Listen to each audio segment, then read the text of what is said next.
A AGU pede o bloqueio de bens de mais 14 investigados por fraude do INSS. Isso mesmo. A Advocacia Geral da União pediu à Justiça Federal o bloqueio de bens de mais 6 empresas e 8 pessoas investigadas por descontos irregulares em benefícios de aposentados e pensionistas do Instituto Nacional de Seguro Social, o INSS. O órgão entrou com pedido de mudança na ação cautelar ajuizada na quinta-feira contra as associações investigadas. Trump diz ter convencido Índia e Paquistão a aderirem a cessar-fogo imediato. Isso mesmo. O presidente dos Estados Unidos, Donald Trump, anunciou neste sábado que conseguiu convencer Índia e Paquistão a aderirem a cessar-fogo imediato. Países vivem uma escalada de tensão na fronteira nos últimos dias com ataques a bases militares. Após uma longa noite de negociações mediadas por Estados Unidos, tenho o prazer de anunciar que Índia e Paquistão concordaram com um cessar-fogo imediato. Parabéns para ambos os países que usaram bom senso e grande inteligência. Obrigado pela atenção dedicada a este assunto, escreveu Trump na rede social Truth. E STF tem novo inimigo que opera nas sombras, é isso mesmo. Que o Supremo iria interferir na decisão da Câmara era esperado. O que algumas pessoas não entenderam é que 315 deputados não votam sem aval dos caciques dos seus respectivos partidos. Então a guerra hoje não é mais sobre Câmara e STF, mas entre Centrão e STF. O que isso muda? Muda muito. O Centrão está no Senado, na Câmara e no Executivo, e em todas as indicações de instituições da República. Pessoas esperam gritos, urros e lacrações. Gente como Kassab, Valdemar e Ciro Nogueira levam a guerra para as sombras, onde são especialistas.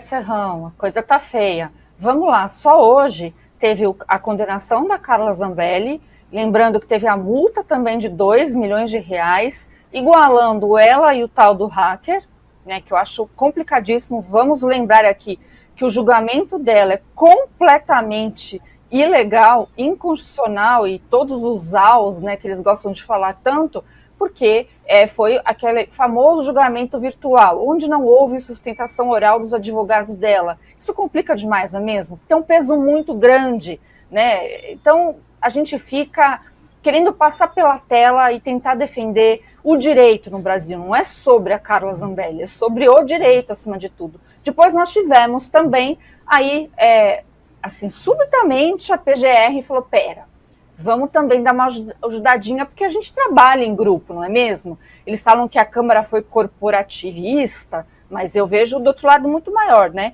Eles denunciaram o pai do Hugo Mota. Então o Hugo Mota, né, estava com medo, agora a ação já foi para frente, tem denúncia. Olha que bonito, não é lindo? Eu acho muita democracia para um dia só. E aí tivemos também todo este desmembramento do imbróglio do aspecto jurídico, se é que dá para falar, em relação à sustação do processo da ação penal aí, do Ramagem e demais. Olha que coisa interessante, queria chamar a atenção para esse ponto específico. Estão reverberando por aí todos, até gente assim do nosso lado às vezes está reverberando que, olha, o Congresso Nacional não pode suspender toda a ação penal. É mesmo. Eu achei também que o Supremo não poderia julgar pessoas que não têm prerrogativa por foro de função. E aí? Quem fez o pior? Quem fez primeiro? Qual o castigo que a gente vai dar e para quem? Olha só que problemão. Então, uma coisa só está acontecendo porque quem errou primeiro manteve o erro e ainda insiste em manter o erro. Outro erro, assim, absurdo. A ação penal está suspensa, não tem interpretação para o texto que foi aprovado na Câmara. Tá? Então, até nós espero que venha mesmo aqui, o relator aqui, o Gaspar, fez um excelente relatório e deixou isso bem escritinho ali, porque ele entendeu o que os constitucionalistas originários, adoro falar isso porque irrita o Barroso, então pensavam em relação à nossa própria Constituição, que é proteger parlamentares de perseguição política. Então, assim, tem que fazer valer o artigo 53. O como, aí é o Congresso que vai ter que pensar realmente, mas que existe uma ampla maioria, inclusive da base governista, para agir politicamente e forçar juridicamente tudo se enquadrar, é fato. Então, gente, é uma questão até de coerência. Em relação ao Fux, eu estava bem de olho nele.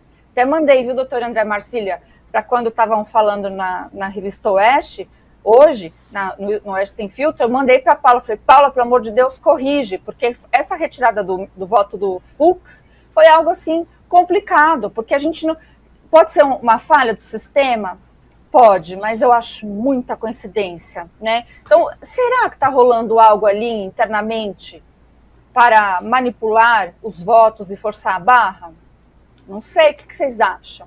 Está muito estranha toda essa situação e espero, de verdade, ainda tenho, a Carminha não tem esperança, mas vai que o Fux peça um destaque e isso vá para plenário, porque também é o que diz a lei. A lei é clara, casos dessa feita tem que ir para plenário do Supremo e não ficar julgando em turma, ainda mais a primeira turma que está mostrando que de imparcial não tem nada. E vamos tratar do assunto do dia com o senhor. Nenhum poder é menor que o outro, foi o que o senhor declarou, e relator de toda essa história, Alfredo Gaspar defendeu com veemência a prerrogativa da Câmara para sustar integralmente a ação penal contra a Ramagem. Seu argumento, essa casa não é menor do que qualquer outro poder da República, foi o que você fez, declarou na sua defesa do Legislativo. Após a assustação, o ministro Moraes solicitou sessão virtual extraordinária com urgência para julgar essa resolução e estamos vendo o resultado. O Supremo, já por maioria, não vai aceitar, não vai respeitar a vontade da Câmara. Alfredo Gaspar, a sua avaliação sobre isso.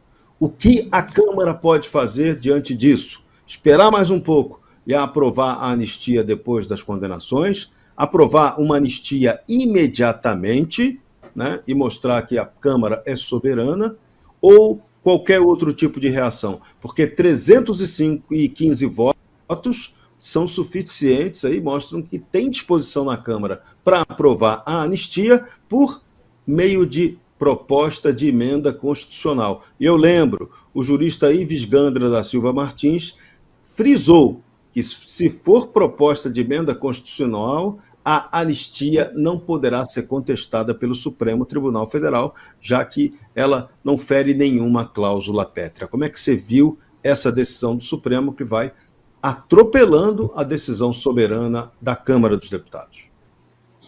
Nós estamos vivendo tempos difíceis. Eu sempre defendi na minha carreira jurídica a independência e a harmonia entre os poderes. Eu não torço pelo quanto pior, melhor, mas o que nós estamos vivendo não é normal no Estado democrático de direito. Desde 2001, houve uma mudança constitucional para atender a sociedade. Parlamentar pode ser denunciado, não precisa de autorização da Casa.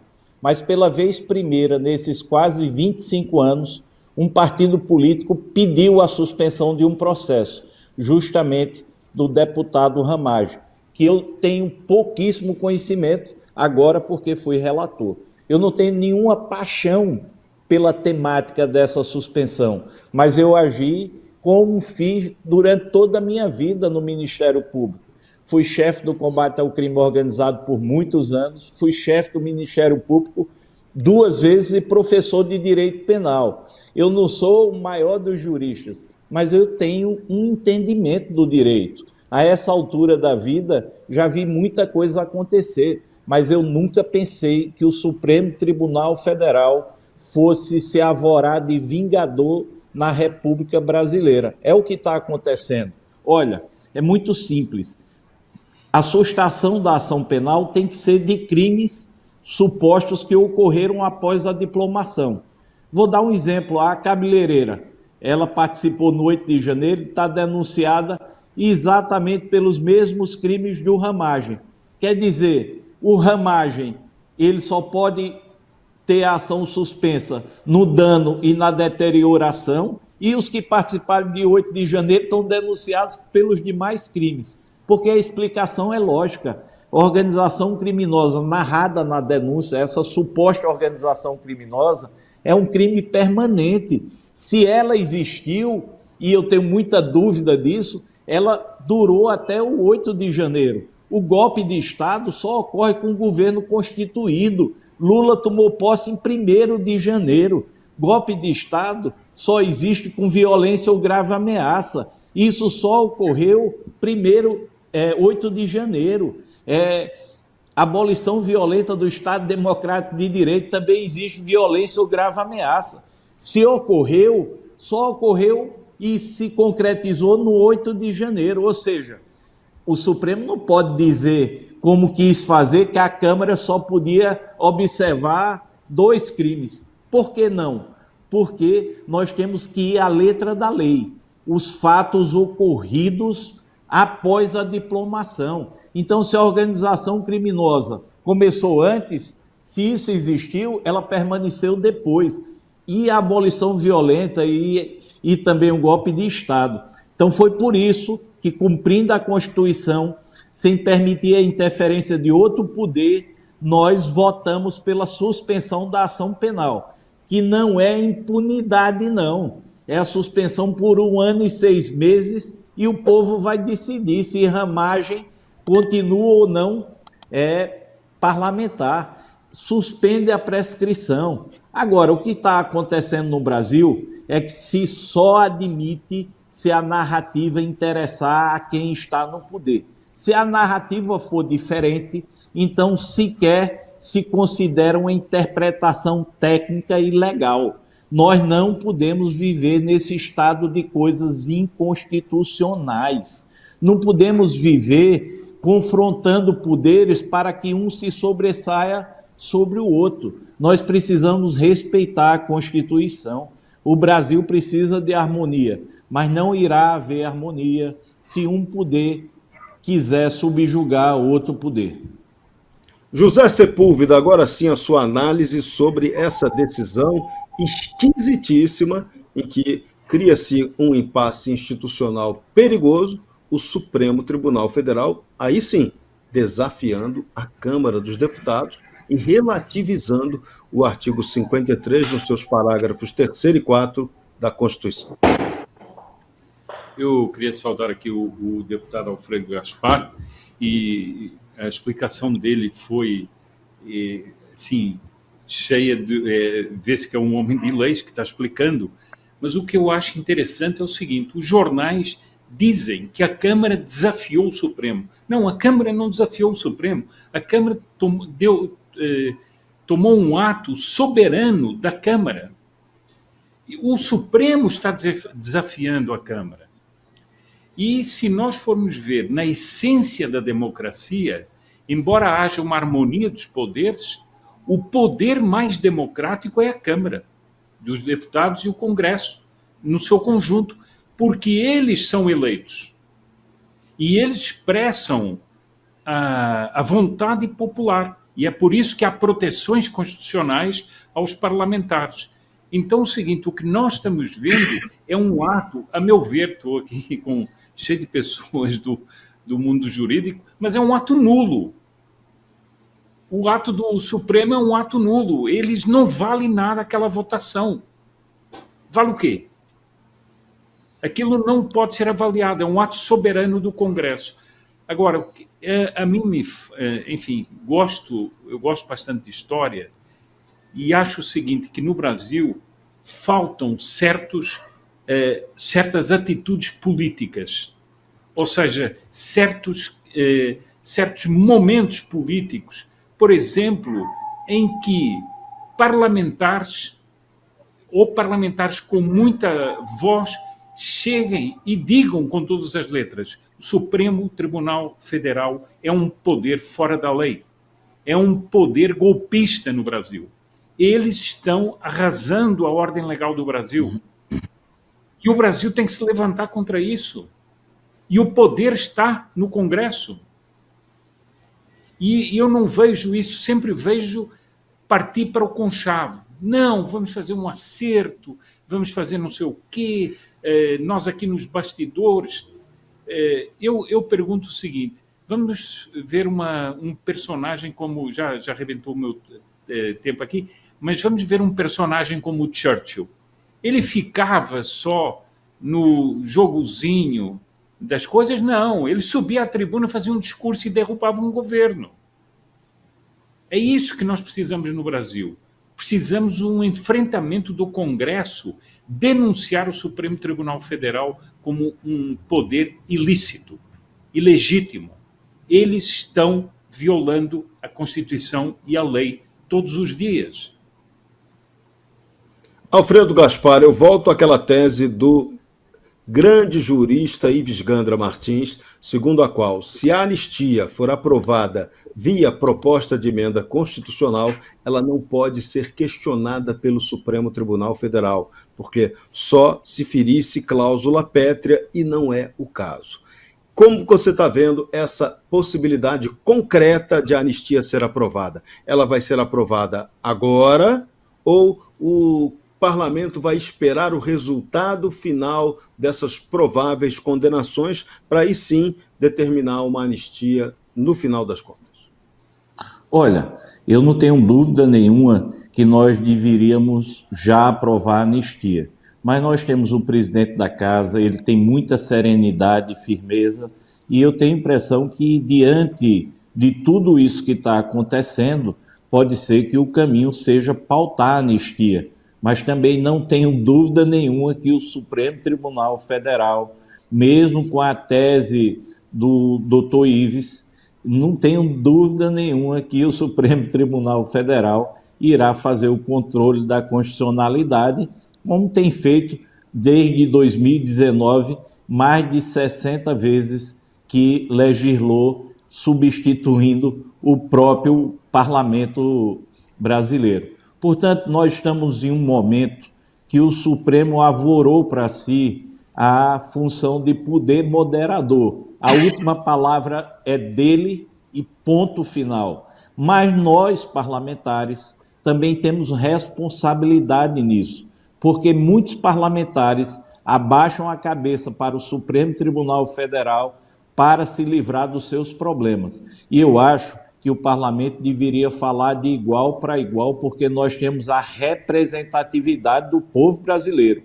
Eles estão lá como vitalícios, eles estão lá com essas competências, porque foi o parlamento brasileiro que aprovou a Constituição. Só que eles não têm autocontenção. Nós temos que discutir isso. A autocontenção é necessária em todos os poderes. E o Supremo Tribunal Federal precisa ter autocontenção, mas não estão ouvindo absolutamente ninguém. Mas eu vi uma posição muito firme do presidente Hugo Mota e acredito que nós chegamos a um ponto que não tem como se voltar mais atrás. Temos que discutir a relação entre os poderes da República e colocar os pontos nos is. Dárcio Bracarense, você tem uma pergunta para o Alfredo Gaspar. Pode fazê-la. Eu acho que isso está na boca do povo, né? O Alfredo Gaspar, só um breve comentário, eu acompanhei o trabalho dele enquanto eu era assessor na Câmara, eu fui assessor técnico da Comissão de Meio Ambiente, e o Alfredo Gaspar tem matéria nessa área também, acerca da indenização àqueles que são impactados por danos ambientais, e, portanto, não é um parlamentar da radical, conservador, nada disso, é um parlamentar absolutamente equilibrado, e também depois, quando eu era chefe de gabinete do Coronel Meira, acompanhei muito dos seus trabalhos. E é também um parlamentar muito próximo dessa pauta da justiça e da segurança pública, é alguém que tramita e conversa com qualquer matiz ideológica, foi secretário de Segurança Pública sob a gestão do Renan Filho, em Alagoas. Portanto, não é alguém que pode ser considerado um radical que está disposto a querer causar qualquer tipo de atribulação ou tumulto, né, dentro das instituições do país, muito pelo contrário. Agora, o Supremo acabou de afrontar e atacar um poder, algo que o Alfredo Gaspar disse aqui. Qual será a atitude da Câmara dos Deputados? É possível fazer uma frente, procurar o Senado, para que o Senado possa tornar nulo esse ato? Por que eu digo isso? Quem declararia a nulidade desse ato do Supremo, que é nulo, é nulo. Qualquer estudante de direito vai dizer, isso que o Supremo fez está carregado de nulidade. Deveria ser a Justiça. Mas aí o Supremo vai declarar a nulidade do seu próprio ato. Isso não deve acontecer. Qual é o próximo passo? O Alfredo Gaspar pretende procurar o Senado para esse diálogo? Eu acho que todo mundo quer saber qual que vai ser a resposta do Congresso Nacional, ou pelo menos se a Câmara dos Deputados vai buscar uma ajuda na Casa Alta lá para poder tentar discutir essa decisão que foi tomada acerca do processo do Ramagem. Obrigado. E, Alfredo Gaspar, nós recebemos aqui um superchat do Denis Silva, que vai exatamente na mesma pergunta que foi feita pelo Dácio Bracarense. Quem pode julgar o julgador? Bom, pessoal, esse foi mais um vídeo. Eu espero que vocês tenham gostado. Se vocês gostaram, deixa o like aqui para fortalecer nosso canal. Logo eu volto trazendo mais informações da política para vocês. Um forte abraço, fiquem todos com Deus e até a próxima.